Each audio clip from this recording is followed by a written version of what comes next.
Irish বোধহয় করলো, সেখানে আমি তোমাকে দেখেছি।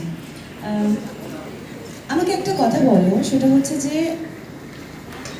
এই যে তৃতীয় লিঙ্গ, তার লড়াইটা তো অন্যরকম লড়াই। আমাদের প্রত্যেকের জীবনেরই একটা সময়, স্পেশালি মেয়েদের কাছে একটা জায়গায় প্রায়োরিটি দিতে হয়, যে চুজ করতে হয়। রাদার কিছু মানুষ ব্লেসড থাকে, কিছু মানুষ ব্লেসড নয়, তাদেরকে চুজ করতে হয় কোনটাকে প্রায়োরিটি দেব, সম্পর্ক না নিজের ক্যারিয়ার। যদি আজকে নারী হিসেবে প্রশ্নটা আমি তোমাকে করি, যে জীবনে চলার পথে কোনো একটা সময় গিয়ে যদি তোমাকে চুজ করতে হয় সম্পর্ক না ক্যারিয়ার, কোনটা চুজ করবে এবং কেন?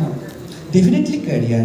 আমার ক্যারিয়ার যদি স্ট্রং হয়, আমি যদি আজকে নিজের পায়ে দাঁড়াই, যে সম্পর্কগুলো বিচ্ছিন্ন হয়ে গেছে, যে শিকড়গুলো ছিঁড়ে গেছে, সেগুলো আবার নতুন করে তৈরি হবে। তো আগে সবার প্রথম দরকার শিক্ষিত হওয়া, প্রকৃত শিক্ষিত, এবং সেই শিক্ষা গ্রহণ করার পরে প্রকৃত মানুষের মতো মানুষ হওয়া, নিজের পায়ে দাঁড়ানো। সেটা যে কোনোভাবে হতে পারে, রিক্সা চালিয়ে হতে পারে, বা ডাক্তার, ইঞ্জিনিয়ার, প্রফেসর, অভিনেতা, অভিনেত্রী হতে পারে।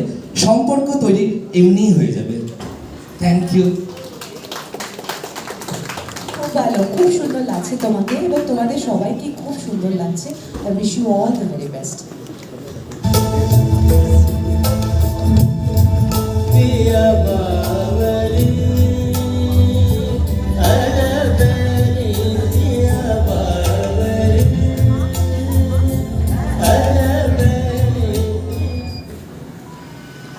Good evening all. আমি শ্রুতি বিশ্বাস, আমি রাজারহাট থেকে।